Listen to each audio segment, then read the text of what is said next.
I will say something that goes underrated about The Godfather and Godfather Part 2 is how awesome Diane Keaton is in these movies. She's, first of all, like the only woman with any real screen time in these. She plays basically the most conscientious character in these movies. And I feel like, weirdly, you don't discuss these movies when you're talking about the canon of Diane Keaton. You know, you think immediately of Annie Hall and what her romantic comedies. And you think about her weird Deadwood extra wardrobe. She's living out her smooth criminal life, Louis. Yeah. I want to see her lean. Welcome to Keep It, Cricket Media's show about pop culture and politics and what happens when they smack into each other at an alarming speed. I'm your host, Ira Madison III. I'm a television writer and Fall Out Boy fan. I'm Louis Fertel. I'm a TV writer and Jane Fonda historian. And I'm Aida Osman. I'm a TV writer and alleged comedian. Let's get into it. Ahead of the 50th anniversary of The Godfather, GQ published a profile of Francis Ford Coppola we just couldn't refuse talking about. Ooh, Gene Shalit's here. Peter Travers, is that you? Yeah. This was an exciting read because I think that Francis Ford Coppola is obviously a director who has made some of the most iconic films in film history, but mostly I just think of him as the man who's made the wine that's sitting over there on my kitchen counter. That's gradually taken over his life. He became the wine guy over time. But also, I mean, the thing that's really nice about this profile is, so you already know a lot about Francis Ford Coppola, probably. You know about the Godfather films and the hell of making Apocalypse Now and his more interesting, strange movies like The Conversation. But also, you know, he kind of went away for a while and stopped making movies eventually and then made some really weird movies in the 90s and 2000s. This is somebody who basically invented the term flop era when you look at the 80s. And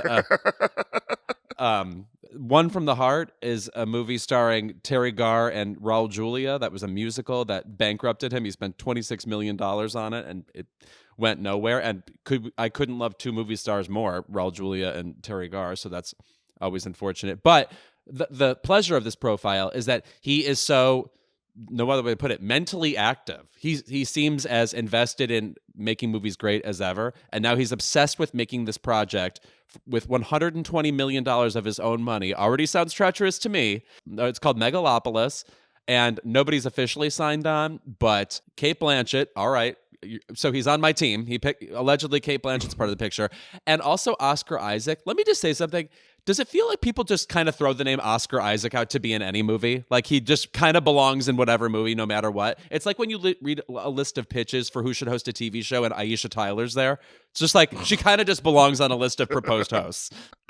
I mostly throw around the name Oscar Isaac in my bedroom. It's usually not him there. Okay.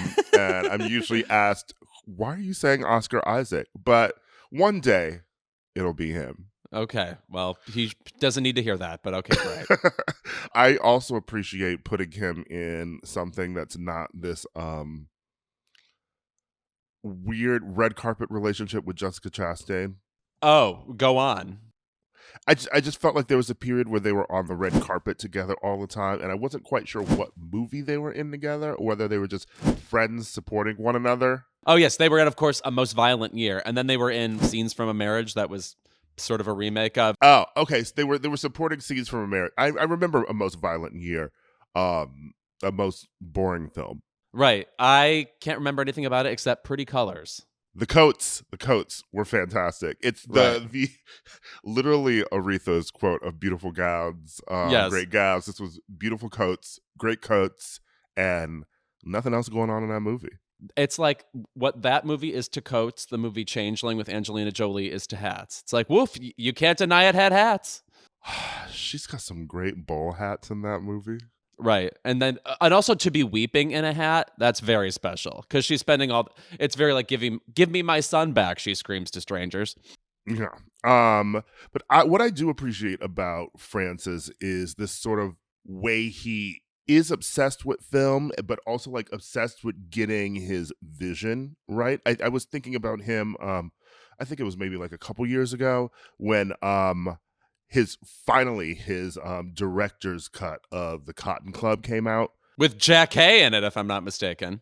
Yeah, when it was first released, Orion Pictures, I guess sort of like really edited the film down and took out a lot of the scenes that he really wanted in it. And I think that a lot of critics sort of reevaluated this film and were like, it was amazing when you got to see the director's cut, as opposed to the original one that was released in '84, which got sort of like middling reviews and was a commercial failure.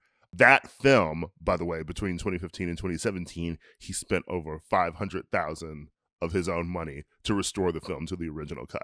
I get so cynical about the idea of director's cuts because to me, in my mind, that means, oh, here comes the self-indulgent version where you have like whatever, some 17-minute poetic sequence that makes no sense.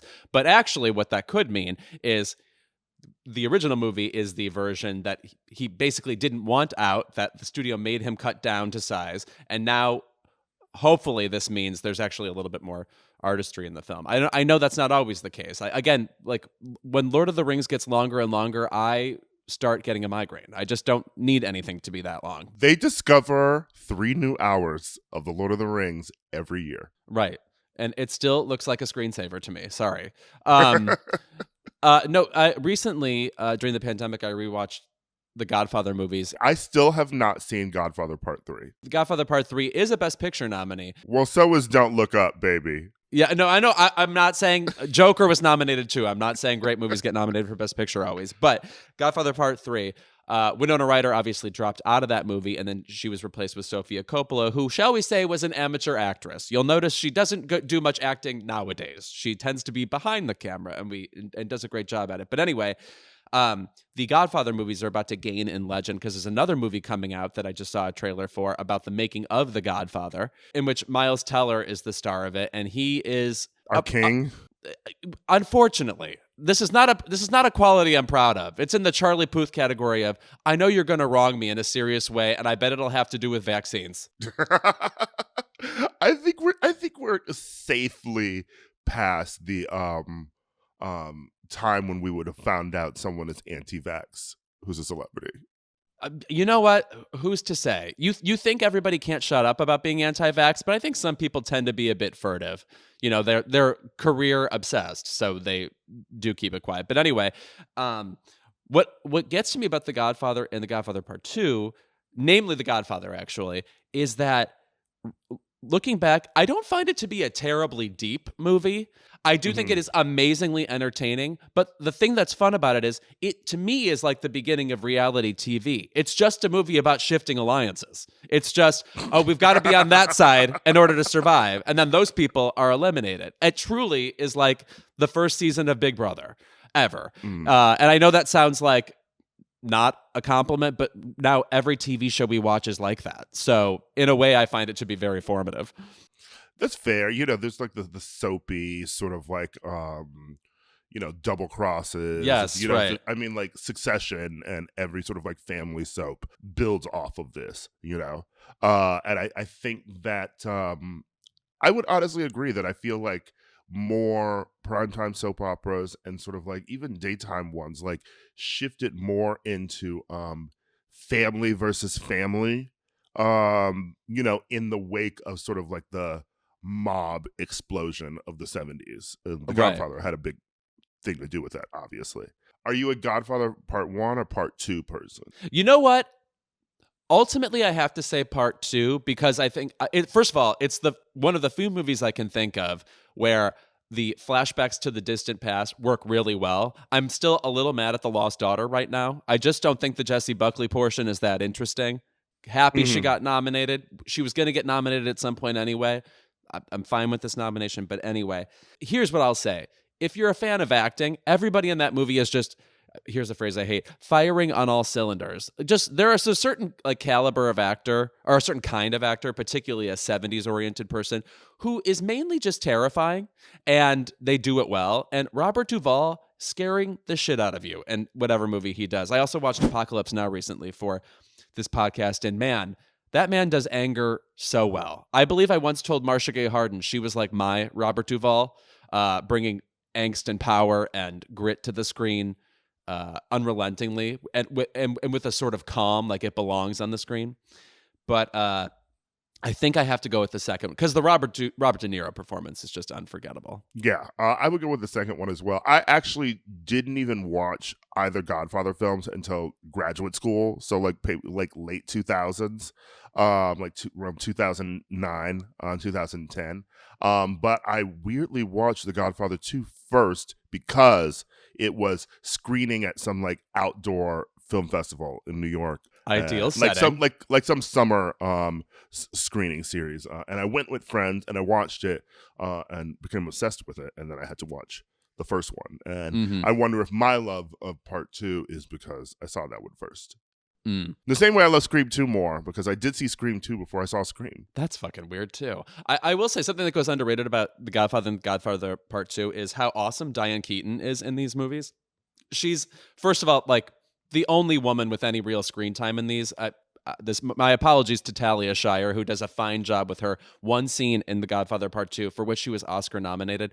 Really weird nomination to me. It sticks out to me as a stretch. But she plays basically the most conscientious character in these movies. And I feel like, weirdly, you don't discuss these movies when you're talking about the canon of Diane Keaton. You know, you think immediately of Annie Hall and what her romantic comedies and Something's Got to Give and stuff. But she is Woody Allen. Oh, you think about him.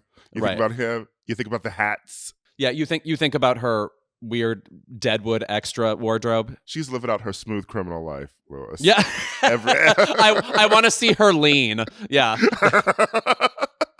I feel like he's so attached to this era of the 70s, which is, I feel like the era of film that you really discover in film school. Because I feel our age, our specific age, every professor that we sort of had, like their favorite movie would have been from the 70s.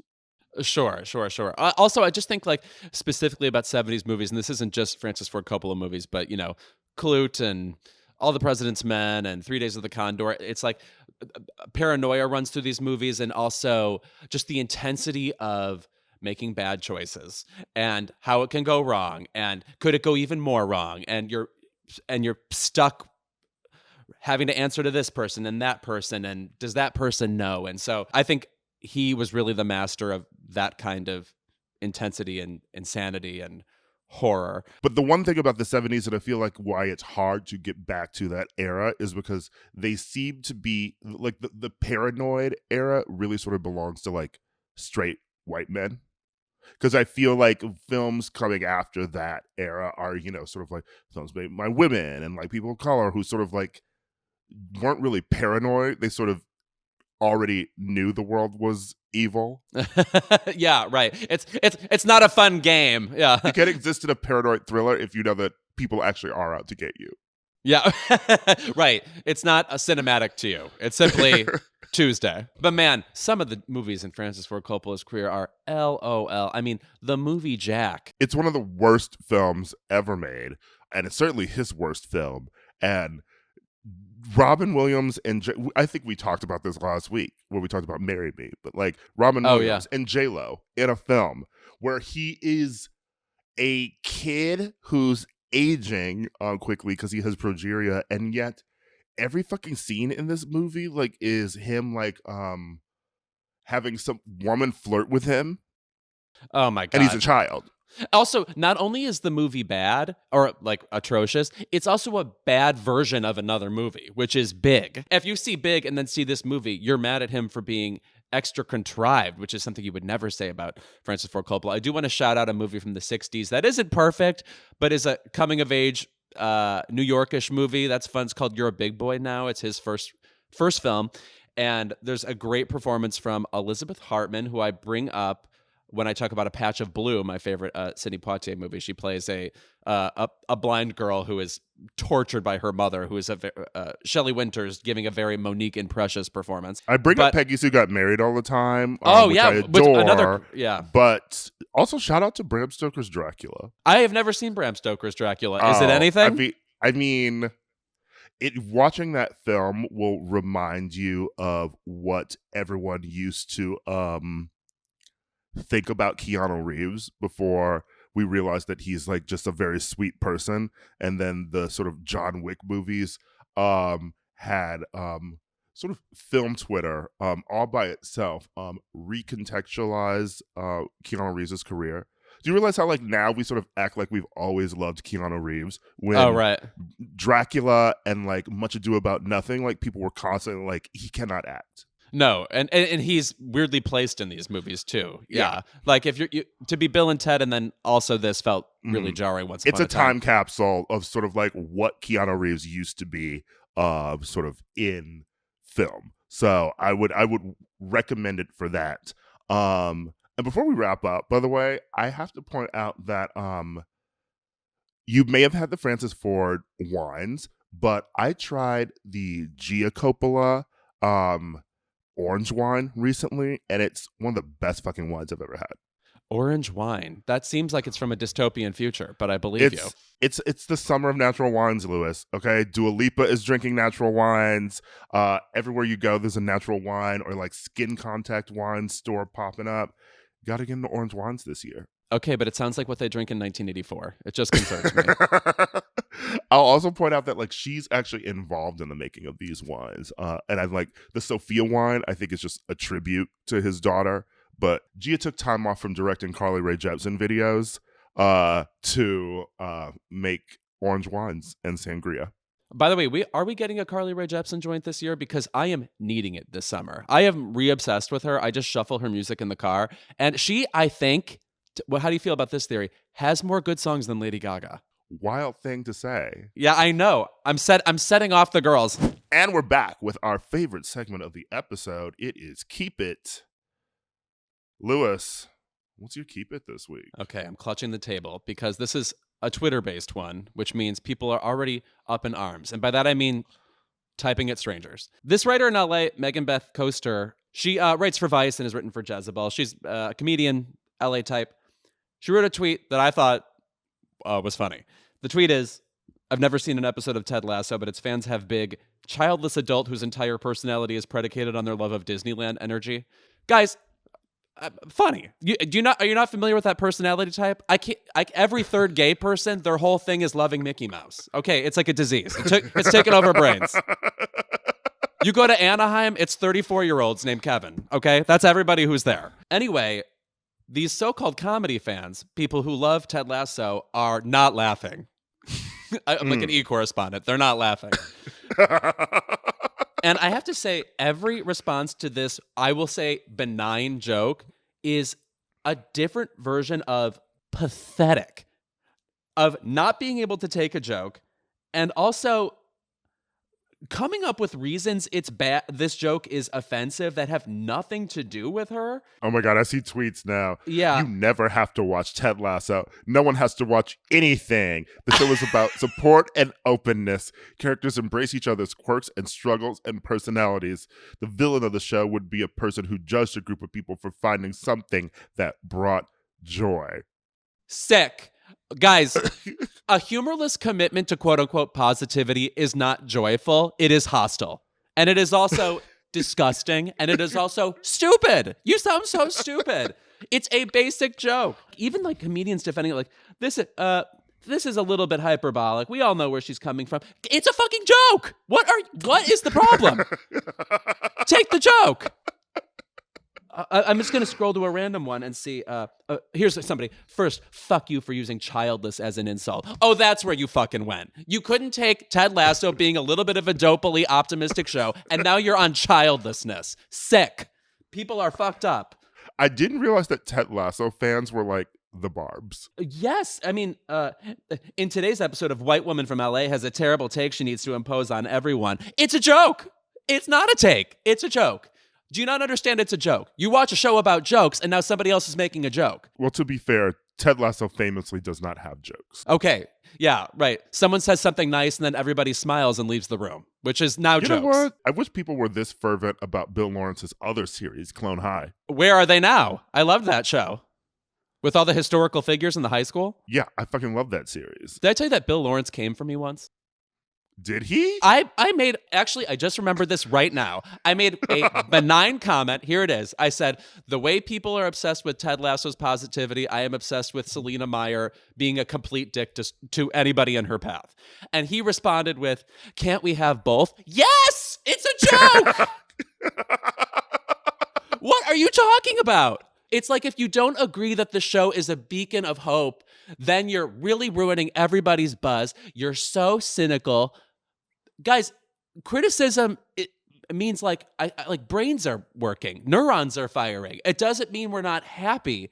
Oh, I find this so upsetting. And anyway, the joke is funny, and it's being quote tweeted to death by really humorless people who just wanted their nice soccer show never to be criticized ever. And it was really fucking weird. It reminds me of this new wave of everyone saying, just let people enjoy things. Oh! And here is my opinion on that.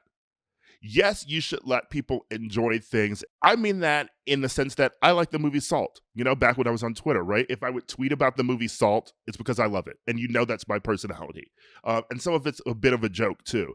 If you're a person who feels the need to constantly respond to me why Salt sucks, then you kind of suck. No, right? That's what I mean about let people enjoy things. This woman isn't in the mentions of people who say they love Ted Lasso being like, it sucks. She made a tweet, a joke about it, and moved on. Right. No, exactly. You shouldn't be badgering one person again and again to like make them feel bad or whatever. But you're telling this person not to express this opinion anywhere in the universe. Like, mind your business. Or keep watching Ted Lasso, since that's the only thing you fucking like on this earth. If Ted Lasso is that hopeful, how has it not solved world peace yet? Okay? Right. And why isn't Brett Goldstein gay? That's the real curse. I know. Jesus, this is what I wanted to get to. Yeah.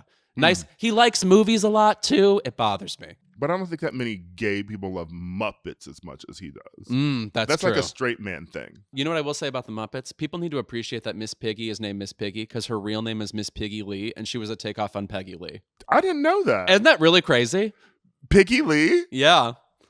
Okay. The house down boots. Yes, Piggy Lee. Remember when we tried to cancel Miss Piggy?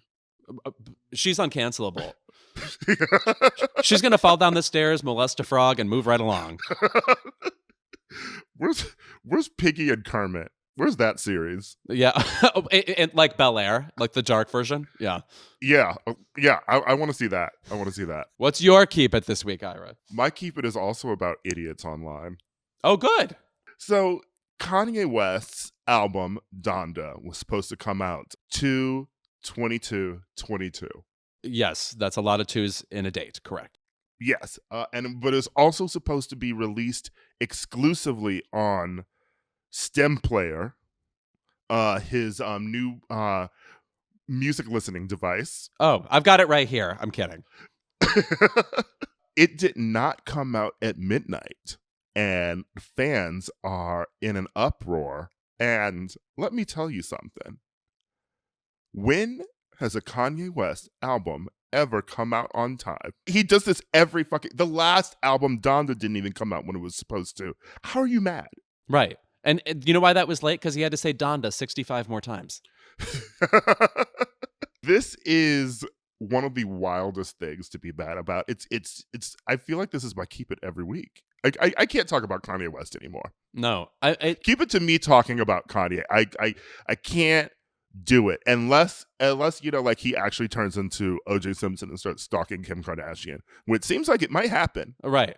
So, but then we can wait until then. We don't have to do it now. He did just release a list of celebrities he's had beef with, and of course, like Taylor Swift is on the list. It's like, you're like reigniting old feuds. He's bored. Kanye West is bored. He is bored. It's like, who was thinking about Kanye versus Taylor anymore at this point? I've never had an aneurysm, but I'm sure if I thought about this for 5 minutes straight, I would get there. I think I could achieve it based on just thinking about that awful pairing. If I could actually remove a celebrity beef from history, just pluck it out like it never happened, I think it would be Kanye versus Taylor. I think it's done us more harm than good. I'm going to go with Kirstie Alley and reality because I miss her seeming like an awesome character actress that I call her the people's Lauren Bacall. I miss having that energy out in the world. And now she's somebody who's like on Fox News saying, clouds are full of herd immunity or something. I don't know. I wonder if we could trick Kanye into joining Big Brother. Like Celebrity Big Brother. The best thing Celebrity Big Brother has ever done is keep Todrick locked in a house. If they want to say that this season is going to be the first one in the last 20 years, I would love it. Oh my God. Like it turns out it's jail time. Yeah. You're just trapped in the Big Brother house and they turn off all the cameras. It's like a Shirley Jackson short story. Yeah. Why is everybody gathered in the Times Square? You're in jail. Yeah. Also, keep it to this season of Celebrity Big Brother. It's a shame. It's a shame. I tried to watch a few episodes and it's really abysmal. No. It's a bad cast. Big Brother sometimes has the problem of not getting people who want to be on the show, and they have this extra problem when it comes to celebrities, since I guess, it's one of the most frustrating human experiences imaginable, let alone experiences filmed. So I understand they're up against a wall there, but man, you got to get people who love to play the game. And I seem to see celebrities who tweet about Big Brother all the time. So that it feels like it's doable, but well, Chris Kirkpatrick from NSYNC is in the house, or maybe he's gone now at this point, but he's a Big Brother super fan. Mm-hmm. And at this point, I'm just like, stick him in with the regular players. Yeah, right. Right. The way they did Lisa Whelchel in that cast of Survivor. Throw in a celebrity. Yeah, because you know what? Like half of them will remember him, half of them won't.